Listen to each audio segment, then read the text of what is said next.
very good evening and welcome to the EFL's Match Experience Fan Forum, run in association with the Football Supporters Association. My name is David Prutton, and for the next 90 minutes or so we have a rather unique event this evening with a range of panel guests, joined by many of you lovely EFL fans and club representatives online to discuss a range of important matters, all linked to the matchday experience. We'll hear from industry representatives about some of the challenges faced inside stadia on match days. And we'll also be hearing from a range of supporters about their own personal stories and discussing how we can all play our parts in positively improving the matchday experience across the EFL. In order for all this to work, though, we need your contributions. So please, I implore you, don't be shy. You can get involved in the conversation by clicking on the 3 lines at the top of the live stream app and then using the comments button to let us know who you are, where you are, and of course, any thoughts or comments you'd like to share with us all this very evening. You can also use the Q&A button to submit a question to any of our panellists, and we'll get through as many of those as we possibly can. The more we all put into tonight, the more we'll get out. So please, please do get involved. Right then, that's the housekeeping side of things done. So without further ado, let me introduce you to our first couple of panel guests. The EFL's Chief Operating Officer, Nick Craig, and Chief Exec of the FSA, Kevin Miles. Gentlemen, a very good evening to you both. Thank you both very much for joining us here tonight. Nick, get us up to speed. Why are we all here? What's the aim tonight for the EFL? So we all know, thanks David, we all know how important fans are to make our game as vibrant and as exciting as possible. But what we have seen recently is, at the end of last season, some examples of instances where the level of support and the exuberance, which is fantastic, has turned into slightly inappropriate behaviour, shall we say. We saw examples of pitch incursions, and they have caused significant challenges for the game as a whole. We've adopted a slogan: we've got to love football and we protect the game. When we say love football, you know, as I say, the fans are exuberant. We have some pictures behind us of some of the fantastic support that our fans show. And what they do is they help make our competition some of the most vibrant and most watched across Europe. And we want to keep it that way. But we've got to protect the game. So what tonight is about is talking with fans about some of the initiatives that we have got working in partnership across the game. This is the EFL supporting our clubs as the clubs continue on their investment in terms of building fan experiences on match day, enticing those fans into the grounds and making them want to feel welcome, making them enjoy the experience and making them want to come back. We need to work with the clubs to help them continue with that. The clubs need to also work together and do work together really well with their own supporters and also with other agencies, the police, for example. So there's a lot of work that's been going on. There's a lot of investment as well. And what we wanted to do was we wanted to share that this evening so that we can talk with the fans, understand their experiences as well, so that we can learn to help make the game better. Pitch incursions are unacceptable. They should not happen. We've got to accept a position where the pitch is for players and the stand is for the spectators. So some of the work that we're going to talk about is steward training. We're going to talk about the guidance that we have developed with our clubs and working alongside our colleagues at the FSA to help ensure that the way clubs approach those supporters who transgress beyond the realms of acceptability and deal with them through sanctioning guidelines.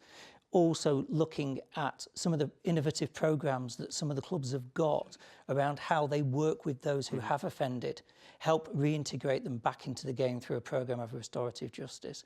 And we wanted to talk about all of that, help learn from fan experiences and share that, working with our partners with the FSA to ensure that we can try and continue with loving football but protecting the game. Is that the key thing then, Kevin? It's that meeting of opinions, it's that common ground that's needed to be sought, and does that reflect the importance of what we're going to talk about here tonight? That definitely does. I mean, you'll get no argument from me about the importance of fans to the game. I mean, we don't just pay for it, but we also contribute hugely to the atmosphere and the spectacle alongside those actually playing out on the pitch. But we therefore have a a huge interest in making sure that that experience for fans is as positive as it can possibly be. And we don't want to lose any of the passion, the tribalism, the rivalry that generates such a great atmosphere in the grounds. But I think all of us know almost instinctively that there's a line that you shouldn't cross. And as fans, as stakeholders in the game, we have a responsibility to play a role in making sure that that stays as positive an experience for everybody in the crowd as it can possibly be. Now, we welcome there have been fans initiatives up and down the country, up and down the league that have encouraged new communities that have been previously underrepresented in the crowds into the ground. We're trying to make it a more welcoming place for everybody to come and to take part on. It's possible to keep that passion, but lose the poison of the some of the negativity and sort of the behaviour issues that Nick's referred to there. What I like about tonight particularly is the fact it's clearly involving fans, not as the problem, but as part of the solution to some of the challenges that we face. Is that the important thing for you then, given who you represent and how you go about viewing football? It's that interaction, because I said at the top of the show, we need as much interaction coming in here to be able to read, to be able to question the people that are on the panel. That's the main thing for you, because it's about enhancing that supporter day out, that match day experience, but within the parameters which Nick set out. Yeah, I mean, fans can be hugely influential in the stands. You can influence other people. You're there. It's the tone that is set in the stands. I think can make a huge difference. And the fact we have fans participating tonight in that discussion, we can make sure that some of the remedies that are effective, that they're proportionate, that we're able to get some of the parameters discussed. I mean, I have no argument at all what Nick's just said there about pitch for the players, stands for the fans. That we all know our place and the contribution that we can make, but there's a vital input in fans. For too long, though, football has regarded fans as the problem, and the fact we're now trying to welcome more fans into the ground and recognise that fans have a positive contribution in generating that spectacle. Fans are part of the solution here. Well, the great thing you mentioned there, Kev, as well, we've already had people get in touch online with regards to what your thoughts very much are. Mark Smith, a Bolton fan, watching whilst he's having his tea. Andrew Pope, good evening. He's here in Southampton. He says we've got a Pompey representative here in the studio, which we'll chat to in due course. But that already shows instantly, Nick, doesn't it, just how important what Kev's saying and how it all comes together, because as you mentioned these pictures behind us, without these people, it's not the same game, is it? And I think that's the point, because the overwhelming majority of our supporters go about supporting their club in absolutely the right way. And the problem, I think, also, is that it's they that are also actually going to be harmed by the actions of the minority. So when there are a small minority of fans that go into grounds and let off pyros, or when we say that the pitch is for players, when a load of fans go onto a pitch, the vast majority are on there in a celebratory nature, but actually what they probably don't realise is that what's happening is that is masking the opportunity that a minority will take to cause issues. And last season's events, where there were pitch incursions and there were incidents involving fans, players, managers, referees, that is unacceptable. And that is what we can't tolerate. So as much as you might think, aren't those great celebratory scenes? It's what happens. It's what it hides. And that cannot continue to happen. And it will harm other supporters as well. So that's why it's fans in this together. That's why it's important when Kevin says, there's a line that you don't cross. It's that white line at the side of the pitch, isn't it? In this together, that really does sum up what we're after here tonight. OK, gents, thank you very much for your thoughts. A great way to set the scene. I'm sure you'll agree. For the first, coming up after the break is our first panel. We'll see you in just a couple of minutes.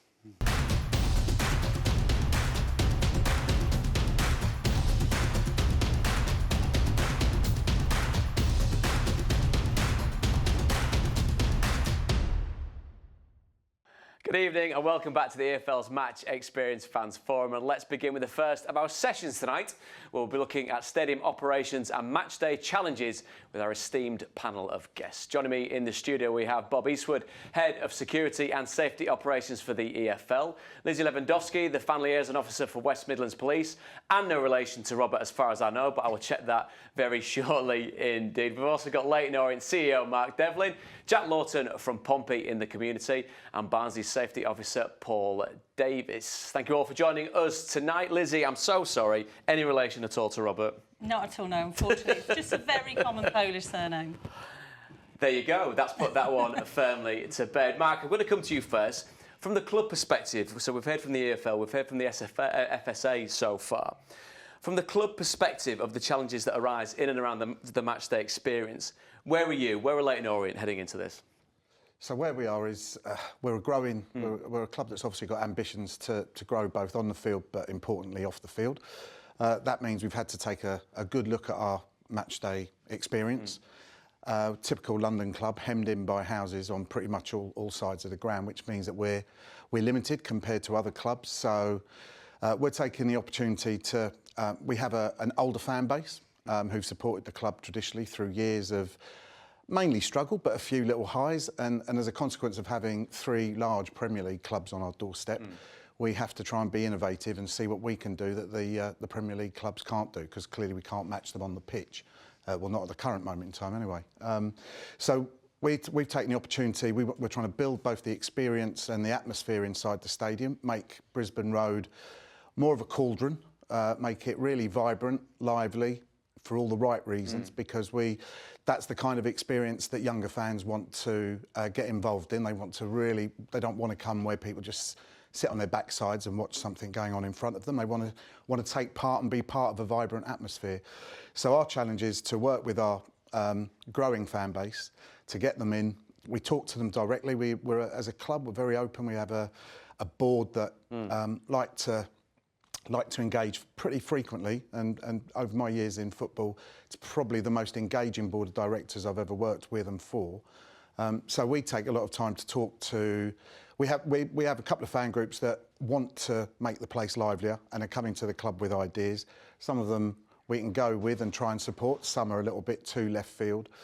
But it's all about getting that balance between making the place a cauldron and vibrant and lively, and getting people to obviously respect the environment they're in, both in terms of the chanting that goes on, their behaviour, making sure they don't bring in pyrotechnics because they're seen as a little bit cool, let's face it. That's what fan groups will tell you. And then you have to take time to explain to people why that just can't happen. So it's getting that balance right when you're a club that's got ambitions and aspirations to grow quite quickly. So it's a balance of that, but talking to the fans, getting them to give you their input, seeing how the club can help, not actually do it, because I think that really would be a little bit plastic and false. So engagement with the fans and talking to them directly, I think, is key, which is what we're doing a lot of at the moment.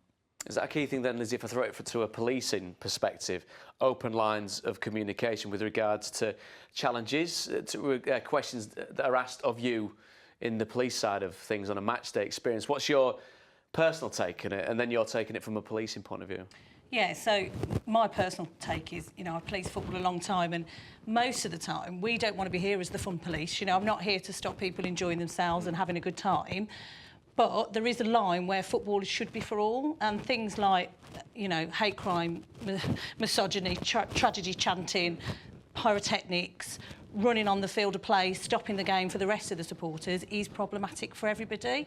So for us, it is about lines of communication. I think sometimes we have a legacy of football legislation that we need to make sure that we're using in the right way. So we are dealing with the fans that are really problematic. But actually, there's a lot of people who probably don't understand that legislation, probably don't realise the importance of that, as Nick alluded to at the beginning. Yet it might feel great at the last game of the season, everyone to get on the pitch, but that might incur a massive fine for your club from the FA because somebody's damaged the goalpost or something similar. Again, we might have a player assaulted, we might have, people who, and not just your playing staff, it can be quite intimidating for your match officials and anybody else who works for the club. So the important thing for us from a policing perspective, I think, is engagement with fans, explaining, what is criminal and what isn't, and actually then working with our football clubs, with the EFL, with the FA, with the FSA to say, do you know what do you actually want on a match day? If you can't breathe in your seat because somebody's setting up a smoke bomb next to you, that isn't fair for all fans. That's not just the police saying, don't be naughty, it's illegal, you shouldn't have a pyrotechnic. That's around supporters actually respecting those who sit next to them week in, week out, and thinking, isn't just about me creating this atmosphere, it's about what that, person with maybe a breathing difficulty next to me thinks, or that person next to me, that female who wants to go to football and wants to feel safe and doesn't want to have, unsolicited comments every week. Okay, keep your questions and comments coming in, please. We'd really like to hear from you. And you can get actively involved by clicking on the 3 lines at the top of the live stream app and pressing the comments button, or you can click on the Q&A button to submit a question to one of our panellists. And don't forget to put your name and where you're from on there so we know who you are and, more importantly, where you are. Now, I'd like to bring in the EFL's Head of Security and Safety Operations for a moment, if I may. Bob, we've heard from a club perspective, we've heard from a policing perspective, but from the EFL's point of view, the kind of list of what needs to be sorted out from your perspective, what's at the top of it? Well, the top of it is for people, and I use the term people to include the match officials, the people that work for the TV companies, the players, the fans, people that work for the club, for them to feel safe at a fixture. And I know some people stay away from fixtures because at times they don't feel safe, which saddens me a great deal. The overwhelming majority of football fans are absolutely cracking people. You know, they've got hearts of gold. They raise thousands and thousands of pounds for charity. They help each other and so on. What I'm talking about is the small group of people that spoil it for everybody else. And we can't ban our way out of this problem. I really like the way Lizzie has humanised the role of the police in all this. And her perspectives, I agree with so completely that yes, and I agree with what Mark said about pyrotechnics, they do have that good look about them, but they are very dangerous. You know, I know people that have been burned, I know young children that have been burned, I know about people that have had asthmatic attacks, I know that people have had problems with their eyes and the clothing has been damaged. I could go on. You know, and part of this emphasis that we put on making people safer, working with clubs to come together with a number of processes for people to feel safer, does actually include alternative means of working with fans, because we're literally, the police can't help clubs solve this problem by arresting people. That won't work. We can't ban a way out of this problem. I don't want to see fans being banned. And equally, I actually don't want to see fans going to court either. And I've seen some really decent people who've made a mistake on a match day and they've ended up in court, and that's created all sorts of damage to their future. You know, what we want to do is for people to go to a game, travel to a game, the way they use public transport, and just to behave civilly with other people. You know, I know for a fact that many people are disgusted by the way a small number of fans behave. And one thing, and I've spoken to fan groups about this, and they've said, they told me that nobody has ever asked them this question. And that is, how do we get fans to influence other fans' behaviour? You know, an official title for that could be self-policing of fans, but I don't want to use those sorts of terms. But my point is that fans have got some overwhelming influence. Because when I said earlier on, this last thing I'll just say on this, so you can speak to others, but when we talk about the feelings of safety at football games, I know that match officials and players and the Professional Football Association are worried for their members that somebody is going to get seriously hurt. People have. You know, people have been assaulted. Players have been assaulted. You remember what happened to Billy Sharp? You know, players have been assaulted. And as the season comes to an end, you know, in a way, the police, the FA and the EFL, we have acquiesced a little bit, and the clubs, towards the final season pitch incursion, because quite often it was celebratory in nature.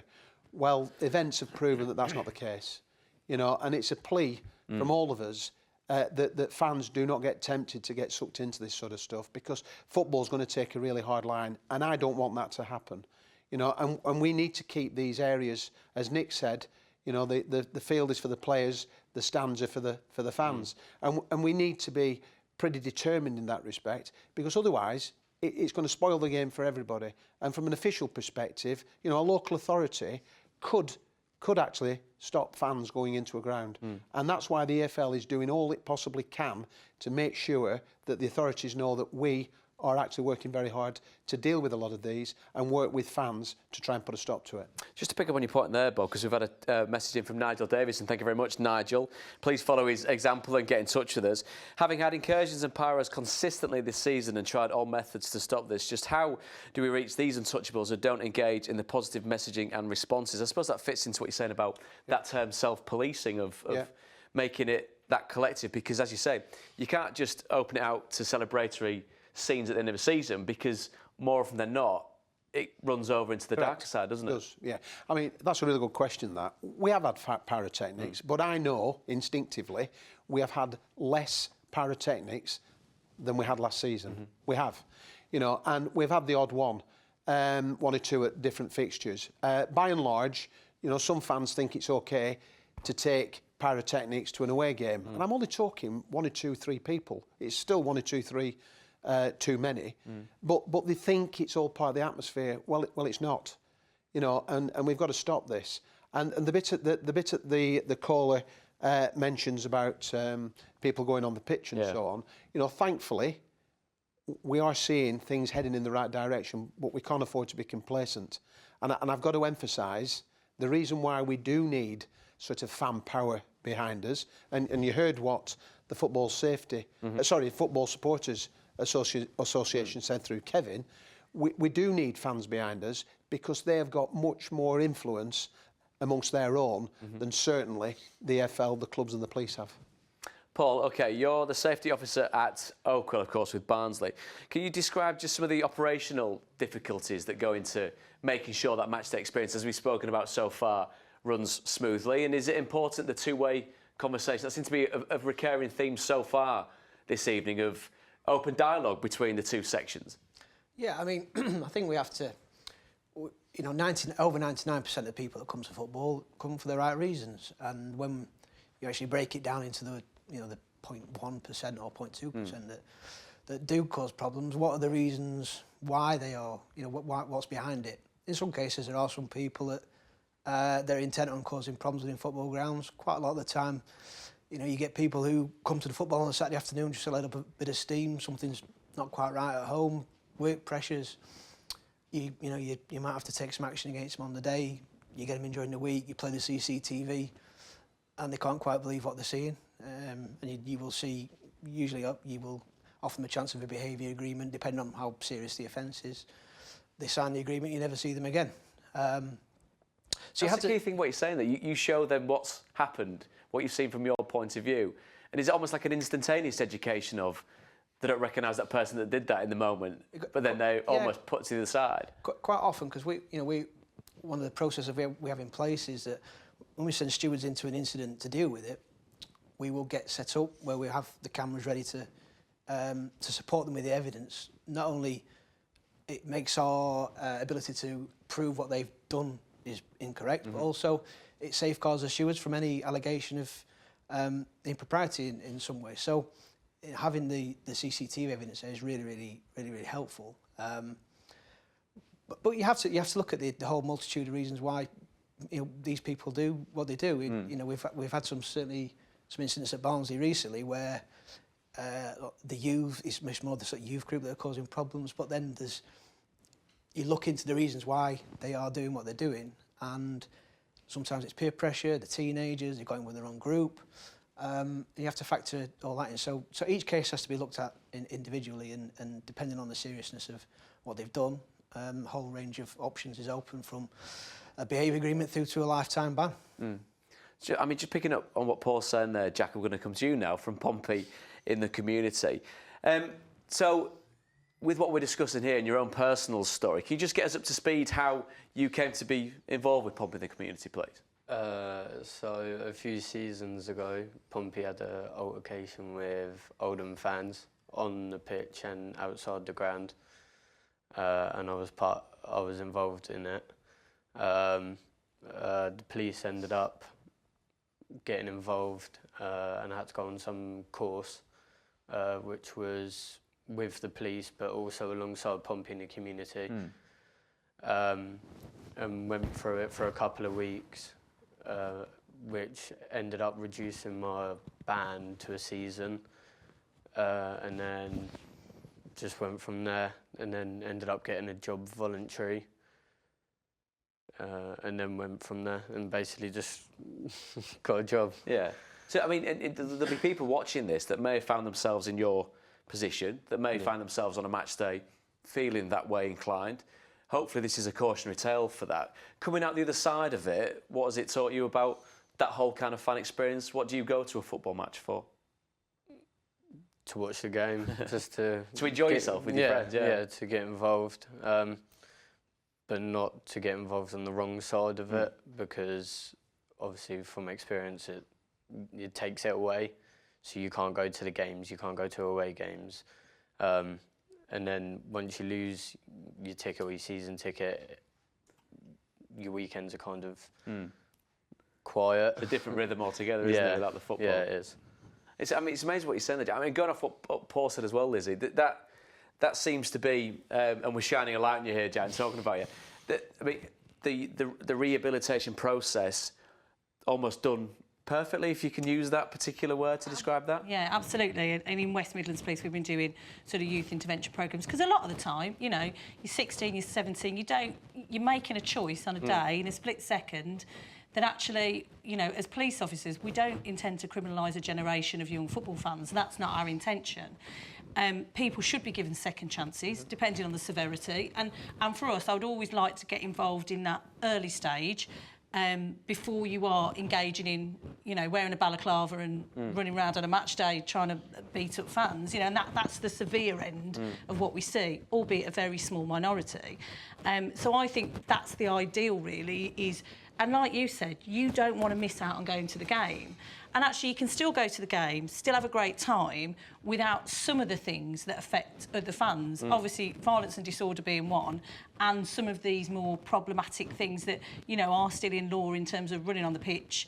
You know, your worst case scenario there would be getting a football banning order, which means, you know, every time England play abroad, last week, if you were on a football banning order, you'd have had to surrender your passport. If you wanted a family holiday, you'd have had to ask the Home Office to have an exemption to go on that flight. So it is, they are quite strict, stringent rules. It takes your life away from literally watching people play football, doesn't it? So for us, we would always like to have those sort of lower level things, but, you know, sometimes it isn't. So there is sometimes a severe consequence for people. So, you know, we want people to enjoy themselves, but actually overstepping that mark, engaging in violence and disorder on a match day, running on the pitch, you know, especially when you've got those aggravating factors of assaulting players, abusing staff, whether it's your kiosk staff or whether it's your match officials or players, it's not acceptable for anybody within the game.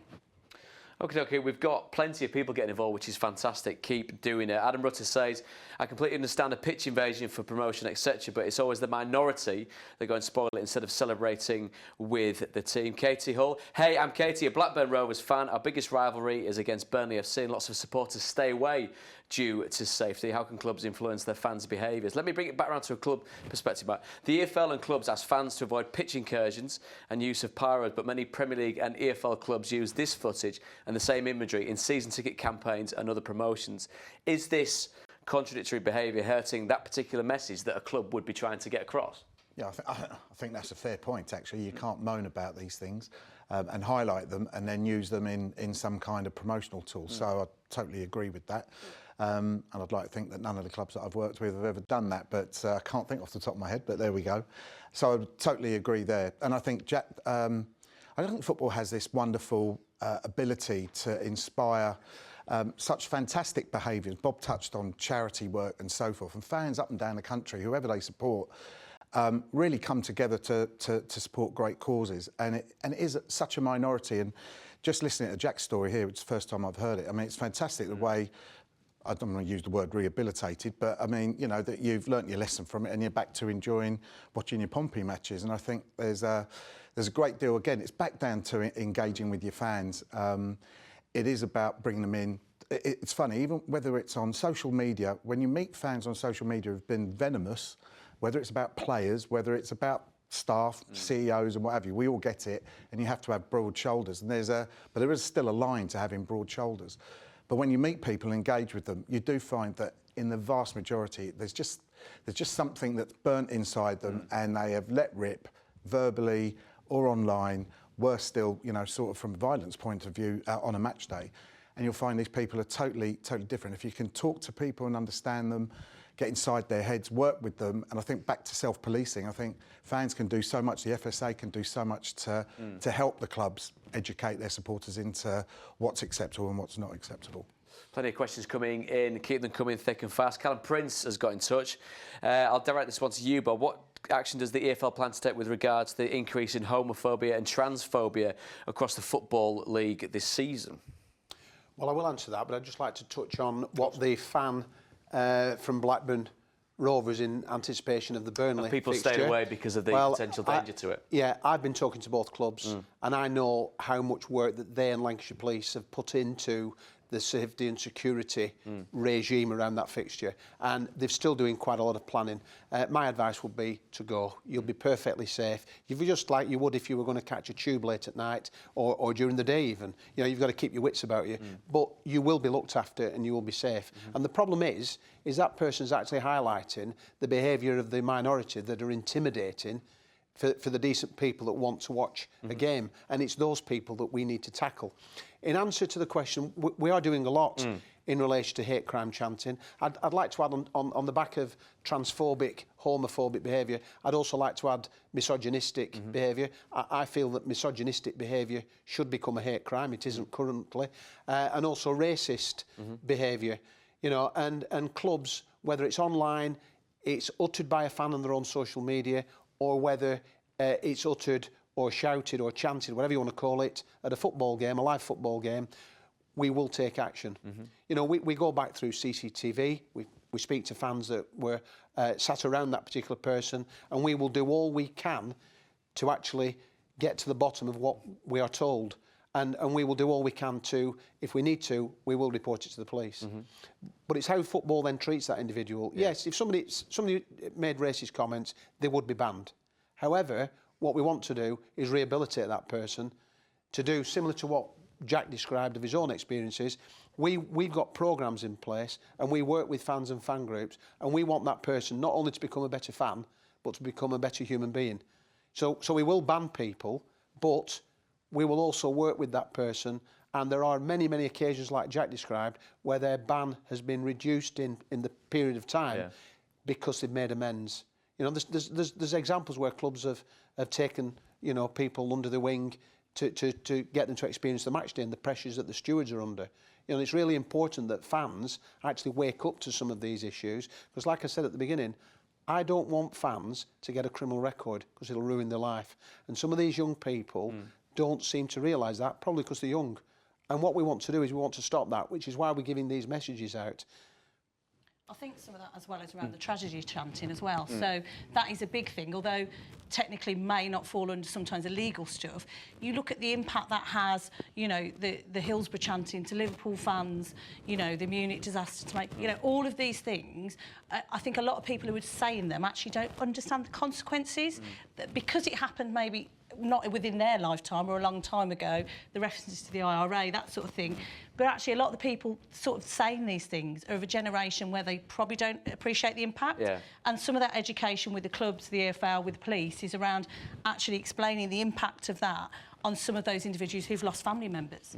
Just picking up on Bob talking about stewards, I'll come to you with this, Paul. This is from Sue Watson, who's from the West Ham United Supporters Trust. What training is available for stewards? Because maybe if there was that broader understanding of what a steward's role is on a match day, would that then possibly influence the behaviour, the more extreme behaviour, if you like, of fans that walk up to the line but then don't overstep the line, given who's in front of them just basically trying to do their job?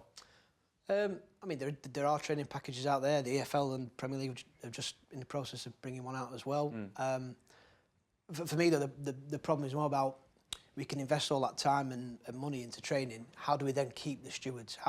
What stops them from leaving and going on to a different job? Because as an industry, it has a high turnover of staff, and you know, there's no point investing all that time and money if people are going to leave. You know, we like to have continuity of staff. I know if I've got the same steward on the ground, they know the faces to look out for, they know who turns up at 3:15, they know who got ejected from the ground last week. So the training is definitely one part of it, but keeping all those people once you've recruited them and trained them is equally as important. So, and that, in the sense of that being the case, would you get feedback from the stewards? Would you get feedback from what that experience is, what they found with the training, what you found with how it is? I mean, Lizzie made the point about policing, literally policing the games, but every single person plays a part in this, don't they? Yeah. I mean, we've recently rolled out a steward's questionnaire to find out what we're doing well and areas where we can improve, and that's highlighted some things internally that we need to address.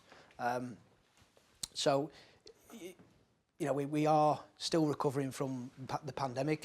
A lot of people left the industry and probably will be for some time. But things are heading in the right direction, and we just need to keep, you know, progressing and keeping those retention rates high. Jack, from your point, let me come back to you, because it's and don't worry, we're not just sat here and talking to a young person to give us a young person's perspective. That's not the case at all. But I'm really intrigued that you've been in that situation where that match day experience was taken off you. Have you been able to put that message out to associates, friends, mates that potentially think that going to football is for a certain thing, but in reality, you've seen it firsthand, you've felt it firsthand? Have you been able to pass that education back down the line towards them? Yeah, I'd say I would. You know, I've got a brother that also goes, and he goes with friends, and I tell him, you know, don't get involved. It's not worth it, because you think it's worth it in the moment, and then a couple of days later or whatever, you end up getting found, and it just gets taken away for a split second of what you think is a good idea. It just changes, and then it's completely gone. And we mentioned about youth intervention programmes. Sue, West Ham supporters just once again getting in touch. How widespread, I'll come to you with this, Lizzie, are the youth intervention programmes? And can other police forces be trained or informed with this? Is there a sharing of information with it or feedback with it? Yeah, so a lot of forces do run sort of similar things. We have a national United Kingdom Police football unit, and best practices shared amongst police forces. And I think we're really keen to look at, you know, I look up and down the country, and if we can do it better, you know, I'll always try and take the opportunity, because you know, we're not saying we have all the answers. We have done it a long time. A lot of the people are involved in football policing, and actually new and fresh ideas is really important for us. What you've got with Lizzie is a very dynamic police officer who gets it, who gets fans, who's very well respected by fans. You know, Lizzie can go into a situation where fans will actually behave better because they've got that relationship with Lizzie. My point is, though... Terrified of me. No, well, my point is, though, that question that you just asked there is really a really important one. We need to do a lot better. Yeah. Across the board, I'm talking about. When you say we, is that a collective we of everyone that's discussing tonight, of everyone that's watching tonight? Absolutely, as well? 100%. I'm talking about the clubs, the partners that clubs have, which is the police. You know, there's some amazing work that goes on out there, some really good practices, but there are some very subtle issues, such as what we're talking about is restorative justice, what we're talking about is fan engagement. There's some amazing examples out there, but we all need to pull in the same direction. And there's in some cases, you know, the way that the club works with the police is really good in many parts of the country, but it's not so good in some other parts of the country. You know, and it'd be nice to have, literally, a level playing field with some of these things. But we all can do a lot better, you know, because this isn't just idle chit-chat, this. Yeah. All what we're talking about, and Jack, you've been an absolute star putting yourself up for this, but the point I'd make is that, you know, by pulling together, by doing the things that we've spoken about, will create a safer environment at football matches. Full stop. OK, we've had JP Millington, who's a Cheltenham Town fan, get involved. Mark, I'll come to you with this one. He's talking about they're talking about the inconsistencies of stewarding. I've seen a few incidents this season. Just last week, an away fan fighting with the steward. The fan went and sat back down, and the steward walked out. The fan stayed for the rest of the game with no interceptions. But also, I see a lot of stewards who are fantastic, really helpful with myself and two autistic children. What can we do to make sure all stewarding is consistent across all grounds? That's Paul about the training of stewards and the feedback from stewards. From a club perspective, as Lizzie was mentioning earlier on, that club environment, everyone's a member of that club. Is that how you would approach stewarding and the feedback with stewards on a match day? Yeah, I mean, I was going to jump in on Paul's point. Our stewards, and there's a lot of conjecture around the word stewards. I mean, they are really they're our first touch point for our fans. So they are our brand ambassadors, if you want to get into marketing jargon. and some of them are woefully, they're trained to say, you can't go there, you can't do that, you can't do this, stand there, you can't stand over that yellow line. There's very little engagement, just simply asking people and talking to fans about, you know, who's their favourite player, whatever it might be. But there's got to be some more of a, so in terms of training, there's got to be more of a customer service element. It has to be more than just telling people you can't stand in that place because you're blocking an exit. Fine. Everyone has to be managed, everyone has to be safe at a ground, but it has to be a much greater depth. And part of the problem is I think we need to invest more. Every club needs to invest more in the stewarding contractors, whether it's people that are directly on our payroll or whether it's the contract companies, because it just tends to be thought of as an enforcement situation, just to get people and get people to behave better. You need to talk to people like human beings. There'll always be a very, very small percentage who are not prepared to have that conversation, and the sooner we can deal with those through bans and what have you, the better. Most people just want to go to football and have a good time with friends, get really involved in the environment and the atmosphere. And I think we can all do up and down the country, and I would certainly say at Orient, and that's not a criticism of our stewards, but we certainly, I'd certainly want to see them being much more engaged and much more customer service oriented. And again, fans don't like to be called customers, so call it what you like. But as our opening touch point, as our meter and greeters, one of the best stewards I ever saw was when I worked at Brentford. We had a guy up in the away end, and pretty much every club that visited, we would get 1 or 2 letters. He just used to simply wish people well on their journey home and give them a high five. And for some reason... Feels like such a small thing, doesn't it? It's a small thing. Yeah. It costs nothing. Probably didn't even have to be trained because the guy was probably just that way inclined. But it had a mark that pretty much every club that came to Griffin Park in those days, we would get comments about the lasting impression he'd made about Brentford and himself. So we recognised him at the end of the year and gave him an award. Now, he wasn't one of our own, he was a contracted steward, but we also got him on a regular basis, and that's one of the problems I'm sure Paul will talk about with your contractors. You get a number of stewards suitably qualified. Next week you get the same number, but they're not necessarily the same personnel, and you don't get the consistency that the lady from Cheltenham was talking about there. It happens. We mentioned, Paul, I've got a question for you here, Paul. This is from Anonymous. It's the away day match experience is a huge part of a fan match day experience, but for a disabled fan, this can be a huge issue. The Disability Sporting Charity Level Playing Field away match day survey raised issues of fellow fans blocking sightlines. Nearly 50% said that this was an issue, which is terrible. And most depressing is away disabled fans having to sit with home supporters, not with their fellow away fans, 20% Pompey fans being one of those clubs. This can then lead to abuse from home fans if the away team scores. What are the EFL, I'll ask you in a second, Bob, and EFL clubs doing to ensure that disabled fans have an equitable matchday experience and not one watching with rival fans, nor the back of fellow fans of their back due to them standing up? What's Barnsley's take on that? Well, I mean, if you're working in one of the newer stadiums that are purpose-built, it makes things a lot easier. If you're working in some of the older grounds, obviously the conditions aren't as good as what they should be. And I have every sympathy for what I'm hearing.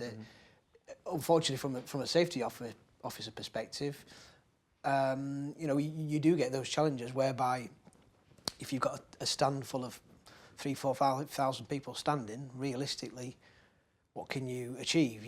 And I'm not trying to sound like that's a cop-out, but it can be very difficult because I have to assess the threat to the stewards every time we go in to deal with an incident. I have to think of the stewards' welfare, of the challenge that we're trying to get on top of. So we can often find different ways around it. We might be able to move them somewhere slightly different, but it's definitely not an easy one. And looking off all grounds could have purpose-built, disabled, seated areas, and fantastic. But that's unfortunately the reality. I suppose that's the key thing, Bob, isn't it? Because you hear Paul doing it from his point of view of working with the situation that they find themselves in with Oakwell, if you like, and obviously going on the road when fans go to away stadia.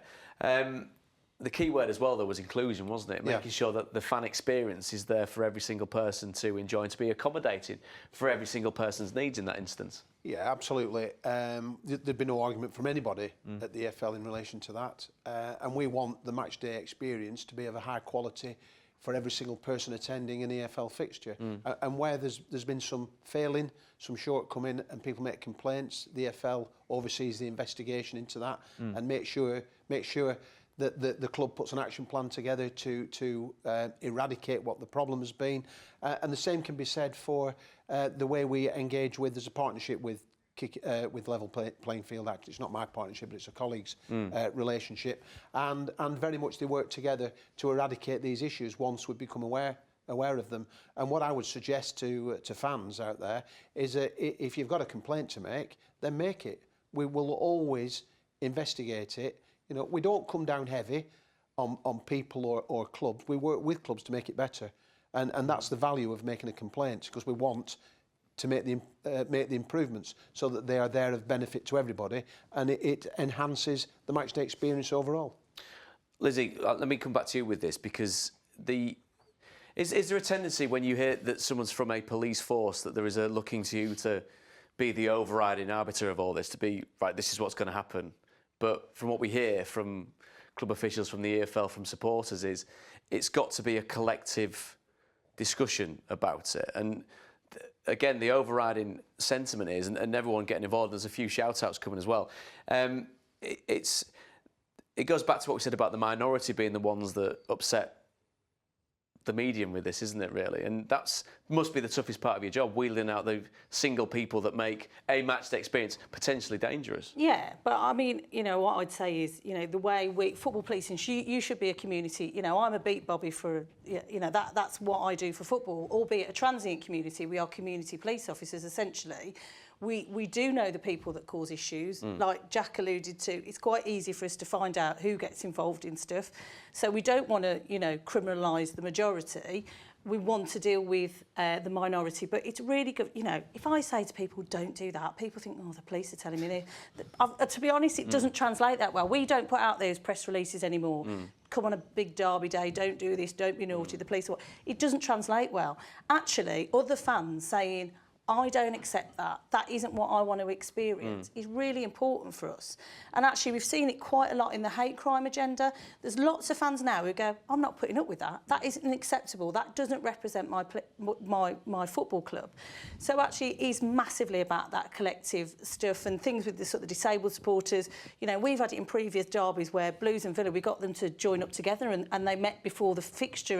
And that's not just the police doing that. That's the football clubs, that's the EFL, that's everybody getting involved so you're absolutely right, it has to be a collective responsibility, albeit we do have that part to play, and you know, if you do go out there on a match day and commit certain offences, then you potentially have got the, you know, to be excluded from football, which is not really, like Bob says, what we want to do. We want to make sure that everyone's having a good time, and you know, it'd make my job a lot easier if we had no issues on a match day. Probably put me out of a job, but yeah. And you'll be here sat talking to us. Big shout-outs coming from you lot online. Big shout-out to Kobe, age 10, who's a Borough fan. Could be a wonderful end of the season for you, of course. Also, shout-outs to David Atheron, an MK Dons fan. Nina from Tranmere Rovers, and Kazme, Bristol Rovers, and Shahan from Bristol City Supporters Board member. Those two doing sterling work with the fan experience. Sally Cockle is a Plymouth Argyle from the Plymouth Argyle Fans Trust. A dedicated seating area for over 60s away fans could be appreciated by many, as away standing only areas are out for many seniors and their capabilities. Another one for you, Bob. Other than kick it out, what else is the EFL and the wider game doing to encourage fans from the BAME communities to be part of the matchday experience? It can't be left to clubs. I'll get Mark's take on this in a second. Can it be left to clubs alone to do it and fund it when finances are finite as we work our way down the pyramid? Well, it needs to be part of everyday business, engaging with your communities, engaging with your fan base. And there are a lot of really good examples out there where clubs have done this. I mean, I can mention my hometown club, Blackburn Rovers. People, please Google this, the Ewood Express, and how they've engaged with the local community. It's a fantastic initiative, isn't it? It is, you know about it, obviously. Yeah, it is a fantastic initiative. And there are many others, you know, the Banglam Bantams, and, you know, there's such good practices across the board. But the specific question is that the EFL works with clubs to you know, develop pieces of work in order to reach out to communities, to get communities to feel part of the football club, you know, and we do that really successfully. But the place where that is best led is the football club, and it's down to the football club to reach out and engage with their local community, and they do that really, really well. You know, nothing's perfect. We can't relax on our laurels and think, job done, now move on to something else. This is something that requires a permanent commitment.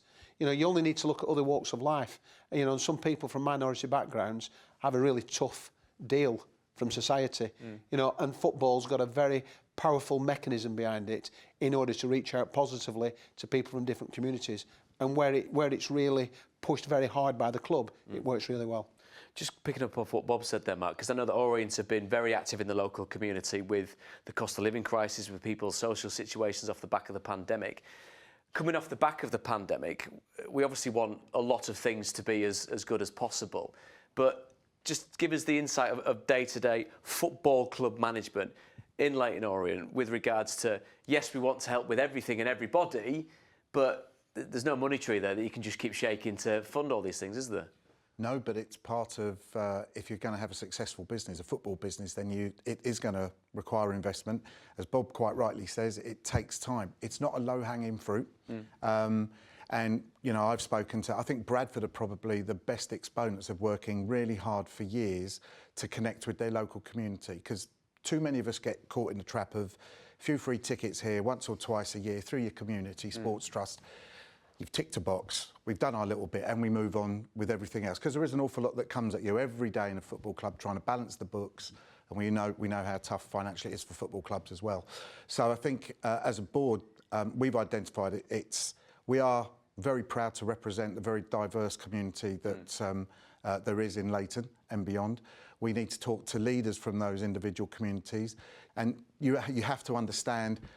Also understanding the barriers and fronting up and facing up to the reasons why some people from our communities do fear walking into or even being near their football ground on a match day. And I think that was one of the things that spurred Bradford on when you talked about their experience, as I understand it.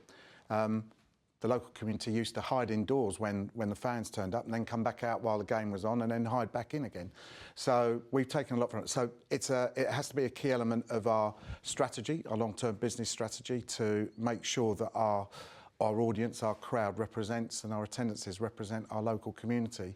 And London's a particular challenge because most areas now being gentrified, so you've got people coming in from all different areas. You know, developers are changing the landscape of London, but we still have very diverse communities from all parts of the world. And it's to be honest with you, it's a fantastic opportunity to bring in cosmopolitan, vibrant atmosphere into a stadium and make it very different. And that's something we're trying to embrace. But it is a long-term project. It does require investment right at the top, that this is what we're going to do. And it does also, we all have fantastic community sports trusts who work for us, and they have a really important part to play in that. And certainly in our case, they're right at the spear point, if you like, of that. Paul, there's a question for you in regards to stadia. How do you think the introduction of standing areas is going to hinder identification of supporters, hiding banned items, etc., also creating a potentially unwelcome environment for stewards, casual workers to intervene in a sometimes hostile situation? I know it's slightly hypothetical, but in the sense of we saw stadiums look a certain way for a long period of time. We saw a lot of stadiums come away from that. In fact, all stadiums come away from that. It's been filtered back in. What's your overarching thoughts, given your safety background? I mean, I don't see that as being any more challenging than what we've got now. If anything, it should certainly make the stadium safer, because currently people are standing in areas that are designed for seating. In terms of like detecting poor behaviour, the technology exists out there. It costs money, but there are certainly CCTV systems out there that can pick out somebody, discharging a pyrotechnic from 200 yards away. So, investment is definitely one way forward. Clubs have different budgets they have to fund. So that's what Mark was saying. Yeah. As a safety officer, you're always going to be knocking on the door asking for experts. So is every other department within a football club. So, the technology definitely is there, and I don't particularly see standing as anything more difficult to manage than what we have right now. Bob? No, that has been queried of us in the past, actually, and there's no evidence whatsoever that standing sort of gives rise to a more dangerous atmosphere, which is basically what that question is asking. Absolutely not. Far from it. In fact, it enhances the match day experience. And if you've got a really good match day experience, then you are going to get and people are treated well. Mark mentioned it earlier. They are treated well by the stewards and the security staff. People communicate with them and they're treated with dignity and respect. And it goes to any other walk of life, but people are going to behave better. And if you treat people like cattle and prod and poke them and push them around and start ordering them here, there and everywhere, then it's going to be a very, very bad atmosphere. And that's happened. We all know that that's happened in the past. And for me, by creating these changes, such as standing areas, and I'd also like to add about drinking. You can't, currently it's against the law to drink within a stadium bowl. I mean, I'd like to see that particular legislation is repealed and clubs can manage that, and I think clubs could manage that quite successfully, as they do in mainland Europe and elsewhere.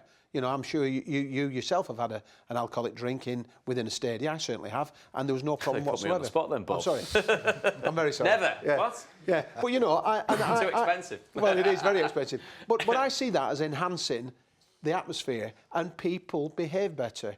And I think these are things that we should look at. You know, obviously some of it's against the law. We need the government supporting us, and I'm sure with the fan-led review, we will start seeing some of these things happen across the board. But these are things that not only do they add to the legitimate business of the club, but they also enhance the matchday experience, and they treat fans like decent human beings that they are, because that's actually something that I hold very dear, and that's something that we need to do a lot more work at across the board in order to make that a reality for people. Very well said indeed, but sadly we're just about out of time for this first session, I'm afraid. Thank you very much to all of you at home for sending in your questions. Keep them coming. And a huge thanks to my guests here in this studio this evening, Bob Eastwood, Lizzie Lewandowski, Mark Devlin, Jack Lawton and Paul Davis. We'll be back in a couple of minutes' time with our next session all about enhancing the matchday experience. We'll see you very shortly.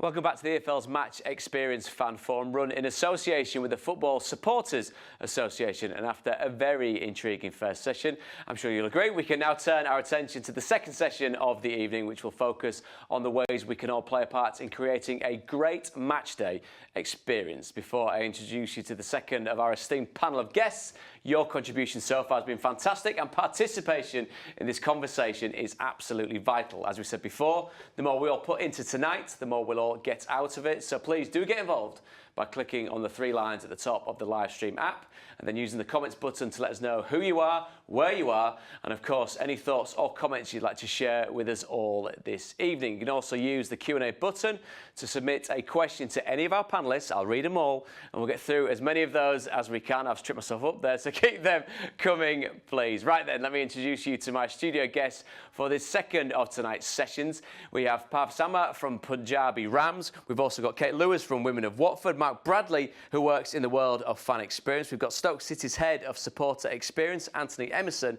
and Michael Conroy from Sunderland Spirits of 37 Fan Group. Thank you all so much for being with us here this evening in central London. Right, so at the risk of stating the obvious, and I'm very good at that, as we heard in session 1, we all want to try and create a great matchday experience, and even if fans want a slightly different day out, depending on their personal preferences, we all want a happy and inclusive atmosphere and a good relationship with the club we all support. I think we're all universally agreed on that front. Always a good place to start as a panel. We can disagree from here on in.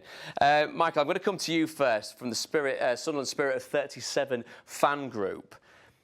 Up at the Stadium of Light, what's going on? What are you creating on a match day to enhance that experience? I think it's quite a big thing, really. It's not just about flags. We've got loads of flags. We've got massive giant surfers and things like that. Just try and build the atmosphere a little bit. But it's about more than that. It's about actually creating an identity for the Roker End, which is where we all sit, or for most of the match.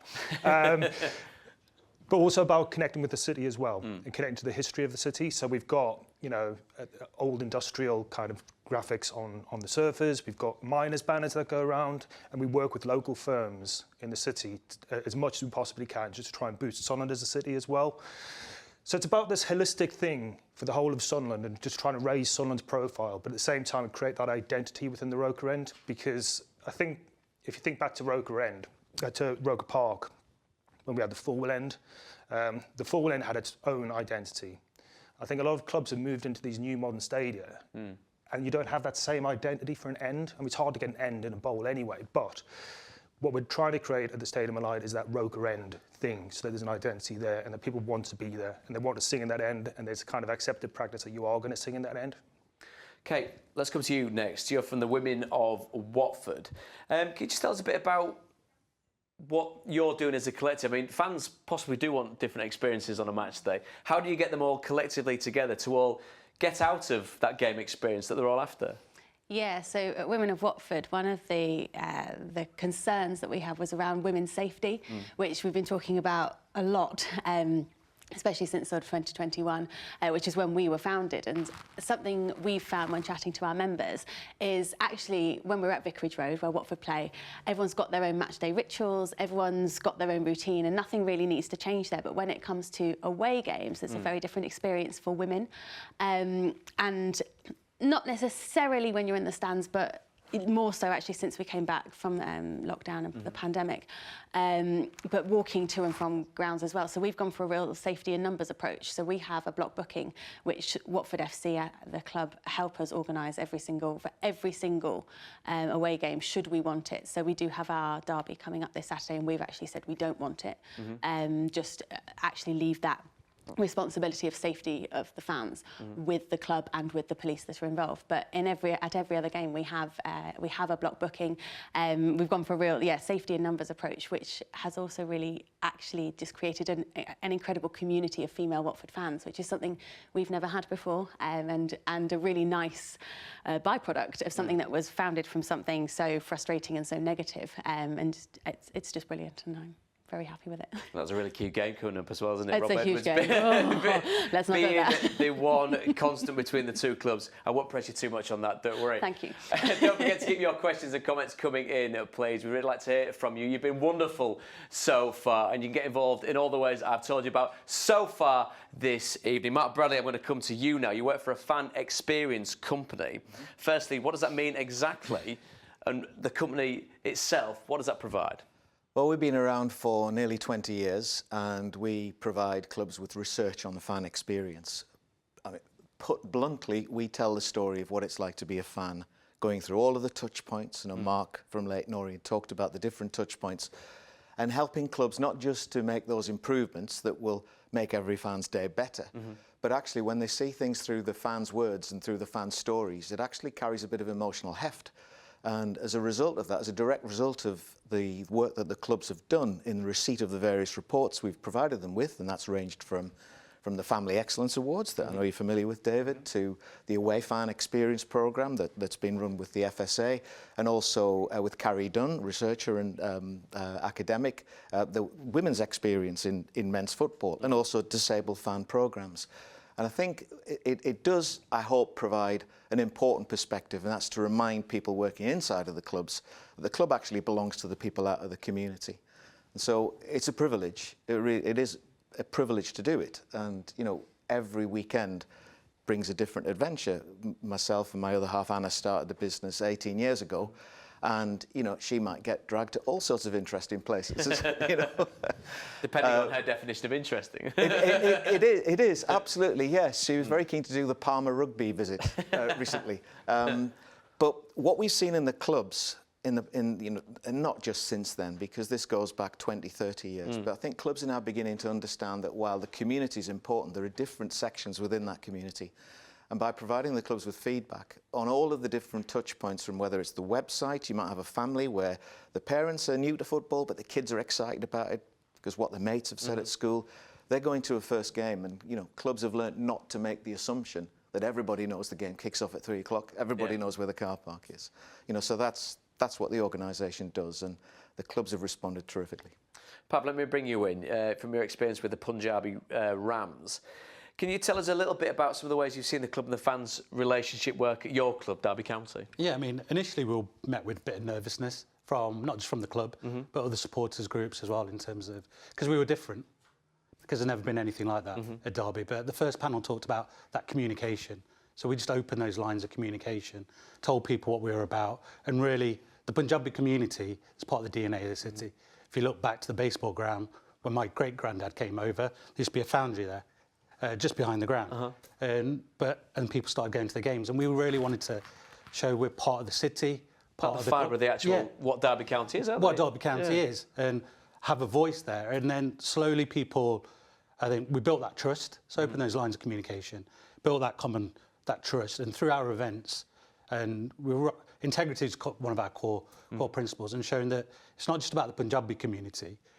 One of our core aims was bring the wider community together, and football's a great glue to do that. So if you go to any of our events from day one, it's always been about, right, you've never been to any Punjabi events, you've never interacted with the Punjabi community, get people together. And I look back at probably our last dinner before COVID, where we would support the Royal School for Day. We had people from the women's team, the main club, Punjabi community, all parts of the club, and we just stood there as a committee and said, right, this is what we want to do. And it's just one of those nights to just really reflect. But you've got to keep working on that, and you get challenges from people. Like, why are you doing that? What's your purpose? And I think through events and engaging with people, you see that.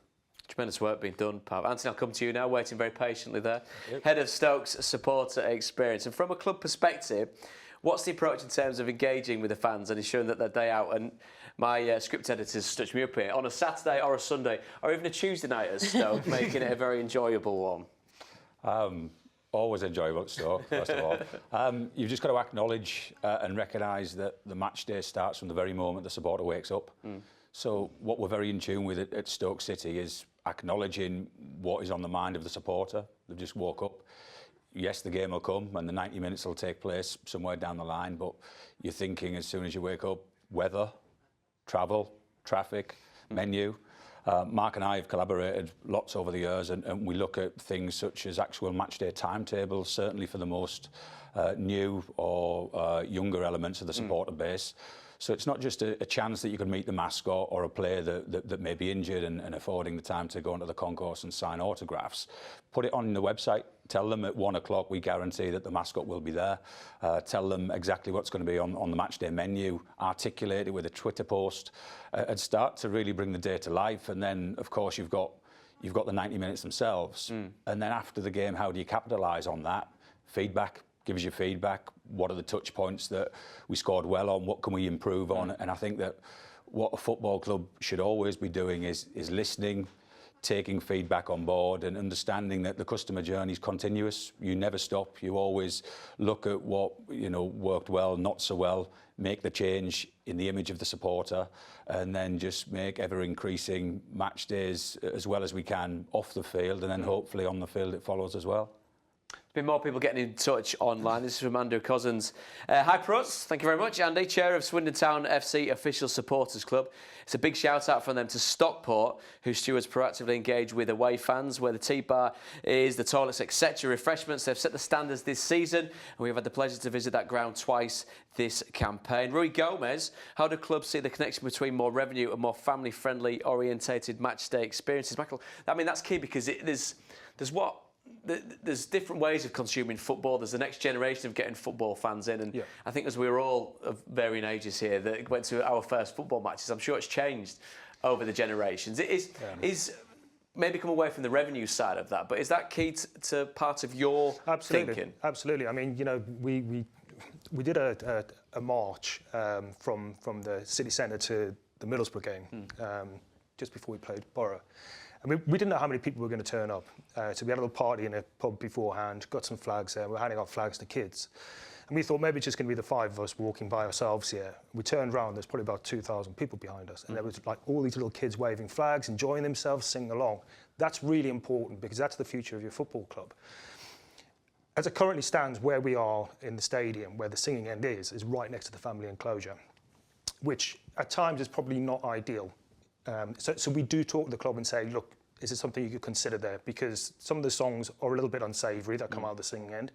And is that the best place to have the family enclosure?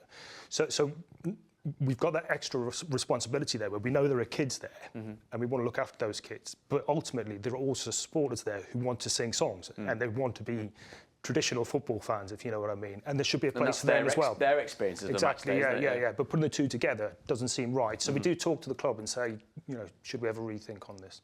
Okay, let me come to you with this. A female Bristol City fans of 30 plus years, Jackie Pike. The game has changed so much, mainly for the better in those years, but there is still a way to go. The Lionesses, wonderful example that they've set. They've made women big in football, not unacceptable, but cool. And how do we build on this? And how do you keep the momentum going? Have you felt a groundswell with regards to that? Yeah, one of the really interesting things, actually, we've had quite a lot of dads approach us at WOW wanting to take their daughters, not just to the women's games, but also now to men's games, which is something really exciting. So what we've started saying at WOW is actually guys, gals and non-binary pals. WOW is for everybody because football is for everybody. It's something that was touched on in the last session. So again, it comes back to you know, it's really good we've got these block bookings and we have this safety in numbers approach, but it does come down to sort of a teamwork element with everything else that's part of your matchday experience.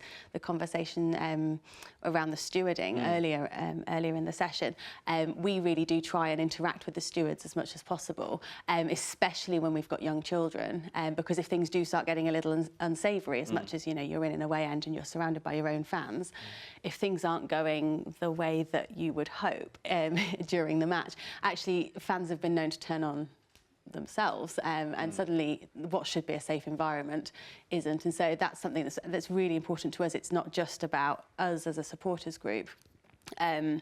Yes, acknowledging how far attitudes towards women have come, but actually how much further there is to go. It's not equal yet. We do still get comments, even just going through the gates, and some stewards being like, "Oh, look, mothers," and it's like, it's not. Okay. Yeah, it's going back to what Liz Lewandowski was saying in the early session, wasn't it? Exactly how it's portrayed and how it's, again, that keyword experience across the board. Yeah. And just we're trying, I guess, to normalise groups of women going to the football together to a men's game, because you don't see a group of men at football and go, look, fathers. It's, you know, it's just weird. And also that weird intrinsic link between women and fertility. Why are you commenting, like, I'm not a mother? Why are you saying that? Why is that an immediate thing? So, yeah, really trying to work with stewards, work with clubs, and with our own members, to create an enjoyable experience for all. Well, again, the key word might be an experience. I mean, I'll come to you all in turn, but what do you think are the key features of a positive matchday experience, given, I keep using that word experience, given your experience in the situation that you've been in? Well, I think it's that the fan base or the supporters see something of themselves in the club. And I think this is a point that links back to what Bob was saying before, that those clubs who've gone down the road of having volunteer hosts, for want of a better word. Exeter City is a good example. They have a team of ambassadors. They're lifelong fans. So they know everything about the club. They can ask kids, you know, who the all-time leading goal scorer is at the club and test them. You know, they can high-five people. And they're kind of, Mark at Leighton Orient talked about the first touch point being the stewards. And the way you deal with that is to introduce another one, which is a dedicated, whatever you want to call it, a here-to-help team. And we've seen over the EFL in recent years a real proliferation of that. What that means is people are seeing something of themselves. They're not seeing what they regard as, in inverted commas, the police or people guarding the ground or this kind of passive approach. They're seeing somebody walk up to them who gives them a high five and says to the family, hey, do you want to come and sit in the dugout during the pre-match warm-up? You know, and just bringing that magic into the experience. And I'm sure Anthony will echo that from the work that he's done at Stoke City. But just getting away from that traditional model and actually having people who are fans, who love the club, who know everything about it, know what it stands for. You know, that was one of the reasons that Borough introduced the Parmo in a bun. You know, it was seriously, it was talking to fans. We were at that meeting together, talking to fans about what makes Borough special, what is unique about Borough's identity. Was there a description of what a Parmo was, first and foremost? Well, I'm the Durham lad. He's from Hartlepool. He knew about it. But, you know, I was quite interested. I thought, oh, it's a chicken parmesan. I thought, you know, being very cultured, being from County Durham. But, yeah, it was a really interesting, because it kind of, in a microcosm, it told you the difference between the way the club sees something and the way the fans see something. And the conversation went along the lines of, well, everybody identifies Parmo with Middlesbrough. Yeah. you know, but we can't do them because our ovens aren't big enough. And then one of the fans says, well, make them smaller. You know, and the Parmo burger was born. Okay. And it continues to sell in huge amounts at Borough Games. And it's kind of it's just an example, a small example, but of something where just talking to the fans gives the club an opportunity to enshrine something in the matchday experience. A bit of a personal touch. Yeah, but it says, this is Borough, this is us. This is not just any club, it's our club. Speaking of Stoke, this is a direct question to you, Anthony. Hi, Anthony. From Catherine from Swansea City. We often share best practice. Stoke is known for its magic moments. Can you highlight some magic moments that have created a magical match experience for people at Stoke? I think what we've got to identify at Stoke City is people can only attend the first game once. So, you know, it's a case of thinking, right, let's make it extra special. And you sometimes get comments from people outside of football that you might speak to, say, well, everyone's going to want, you know, one of those goodie bags. Yeah, but it's not going to be everyone's first game, you know, at the weekend. So the people who are coming to the first game, let's find them, let's identify them. The bit that Mark talked about, going pitch side, you know, let's meet people in the seats. Where possible, I like to surprise people with a team of staff that I've got together. So it's nice to know that something's coming your way. But to get a tap on the shoulder by a friendly steward to say, you've been brilliant today, there's your goodie bag. There's just there's an authenticity, there's a personality about, you know, about that. And I think that there's a connection. I think we talked some of the words that are coming out here, people, personality, connection. And you're only going to get that by identifying people. And yes, we like to use surveys, and yes, we like to get hold of people at any touch point they wish to use. But I'm a great ambassador of going out and meeting people in the seats, finding out the human story, adding a bit of matchday magic. We have a culture at Stoke City where if we hear a conversation in the club shop that someone's buying something for a special 90th birthday, alarms bell ring for everyone. So, you know, all systems go. All systems go. We put the plan in place to make sure that that person's going to get, you know, an almighty surprise. And I'm a firm believer that, you know, the people that you have within the football club make the football club. That's fans and staff alike. It's a privilege to work at a football club. I'm lucky enough to be in a senior management position, but I've got some fantastic colleagues at all levels around, and we walk every bit of the match day. You know, yes, we entrust stewards, and yes, we entrust other people to work match day roles, but it's brilliant when you can talk about a game, an experience, a moment of magic, and get together with a team of colleagues and deliver it and reflect on it and just watch, you know, what it brings out in the supporter. It's been absolutely fascinating tonight to listen to each and every one of you. It's been a wonderful opportunity, of course, to share so many different things. We thank you all for your contribution, you at home as well, of course. This is on the EFL YouTube channel if you've missed any of it at all. But sadly, we're just about out of time for our forum tonight. Thank you once again to all of my panellists across the two sessions this evening. Thank you to Nick Craig from the EFL and Kevin Miles from the FSA for joining me earlier. That seems a very long time ago, doesn't it? And thanks to all of you at home for taking part. From us all here in central London, good night.